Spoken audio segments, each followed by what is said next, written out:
Frente a la pregunta ¿cómo mejorar las oportunidades educativas de los niños pequeños que asisten al nivel inicial?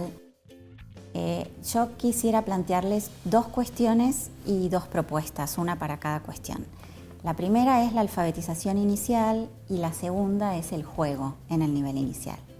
Respecto de la alfabetización, es importante considerar que hace como 50 años muchas investigaciones mostraron que la alfabetización es un proceso que no se inicia en la escuela, sino que se inicia mucho antes, porque desde edades muy tempranas los chicos tienen hipótesis y construyen conocimientos acerca de cómo es la escritura y cómo funciona. Eso pasa particularmente en hogares donde la práctica de lectura y escritura son prácticas corrientes y asiduas. En esos casos, los chicos tienen experiencias compartidas con sus padres, con sus hermanos mayores, con sus tíos, sobre todo en una lectura regular, que en general suele ser lectura de cuentos. En esas ocasiones, los adultos se preocupan por explicarles muchas cosas acerca de lo que pasa en esas historias. Por ejemplo, el contexto, los sentimientos de los personajes, el vocabulario que no conocen y que es ajeno a su disponibilidad.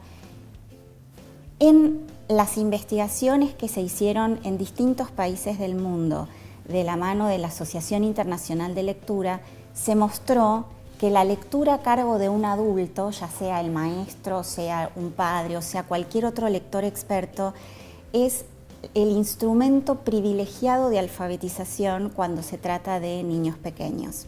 Y en ese caso, no solo la lectura regular, sino además la conversación en torno a lo que pasa en el texto, ¿sí? Por eso el consejo para alfabetización inicial es que se lea todos los días en el jardín, que los maestros lean preferentemente un cuento o algún otro texto, pero de manera cotidiana. Entonces, el consejo para alfabetización inicial es que los maestros lean cotidianamente, que lean todos los días, preferentemente cuentos y también otros textos, pero que no omitan ocasión de leer, porque ese es el instrumento principal de alfabetización en edades tempranas. Y para leer, la escuela tiene que organizarse, no se puede leer de cualquier manera. El Ministerio Nacional de Educación ha dotado a las escuelas de nivel inicial de importantísimas bibliotecas que son muy ricas, tienen textos muy variados y es indispensable que los maestros aprovechen cada uno de todos esos libros, ¿sí? Porque esos libros son de los niños, no son de la escuela. Entonces, es importante que conozcan los títulos, que ensayen la lectura, que ensayen la entonación, cómo interpretar a los personajes, que se fijen qué vocabulario puede ser desconocido para los chicos y entonces piensen en alternativas para explicar ese vocabulario, que los pongan en contexto antes de empezar a leer, que les hablen sobre el tema, que traten de activar conocimientos previos que los chicos tengan sobre eso y que luego de la lectura traten de reconstruir el significado de ese cuento entre todos. Y en general traten de proponer algunas actividades relacionadas con el tema y con lo que se contó en esa historia. La segunda cuestión que nos parece fundamental para mejorar las propuestas educativas en el nivel inicial, que era la pregunta que nos habíamos planteado, es poner en el centro de la escena al juego. Porque el juego en el nivel inicial la verdad es que es un montón de cosas. Por un lado el juego es cultura, por otro lado el juego es una experiencia que transforma a quien la transita, por otro lado el juego es contenido curricular, es un criterio para medir la calidad educativa del nivel inicial, ¿sí? Y con todo esto es importante que los jardines garanticen tiempo y espacio para los niños pequeños para jugar. Un consejo para esto es que se jueguen juegos tradicionales, que se enseñen y se jueguen juegos tradicionales, ¿sí? Porque el juego también es producto de la cultura.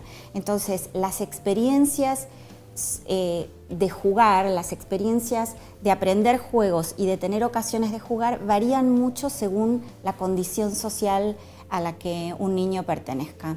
Y la escuela tiene un mandato por democratizar la cultura y democratizar el acceso, en el caso del jardín de infantes, al juego. Con lo cual, es indispensable que se enseñen juegos y que se den ocasiones de jugar. Con los juegos tradicionales pasa que son juegos que se transmiten de generación en generación. Y si no es la escuela la que se encarga de hacerlo, algunos investigadores han comprobado que ya no se transmiten los mismos juegos ni se transmiten como antes, ¿sí? Entonces, se puede enseñar y armar un fichero de juegos, pero que eso sea parte de la vida cotidiana del jardín. No que sea un proyecto en aislado y ocasional, sino que sea parte de lo que sucede en el cotidiano. Se pueden enseñar juegos tradicionales a partir de objetos, como jugar al elástico o jugar a la soga, a partir de diagramas, como jugar a la rayuela o jugar al tatetí. Se puede jugar juegos más físicos, como la mancha o a las escondidas. Se pueden jugar juegos en base a canciones o a rimas, ¿sí? Entonces, jugar a Martín Pescador, jugar a Serrín y a Serrán, jugar en el puente de Aviñón, ¿sí? Que todo esto sea parte de la vida que los chicos tengan en el jardín. La pregunta que nos habíamos planteado al principio era cómo mejorar las oportunidades educativas de los niños pequeños, pero en particular de los que están en condiciones de vulnerabilidad social. El nivel inicial en Argentina creció un montón y hay muchos niños cada vez más en el jardín, pero es importante que esas 3 horas o 4 horas diarias que pasan los niños en el jardín sean ricas, sean desafiantes. Entonces es importante establecer prioridades. Y de lo que nosotros hemos visto en las escuelas es muy importante que se renueven las prioridades con estos 2 temas, con alfabetización y con juego. Finalmente, entonces, ¿por qué pensamos en la alfabetización y en el juego como prioridades? Porque la alfabetización es un proceso que empieza en el jardín y que continúa en los niveles siguientes. Entonces es un pie de articulación con el mandato que se sigue cumpliendo en primario y después en el secundario. ¿Y por qué juego? Porque juego es un contenido identitario del nivel y que también lo diferencia respecto de lo que pasa en el nivel primario. Entonces hay que preservar, por un lado, lo singular del nivel inicial y por otro lado, aquello que lo conecta en una trayectoria escolar que tiene muchos años en el sistema educativo argentino.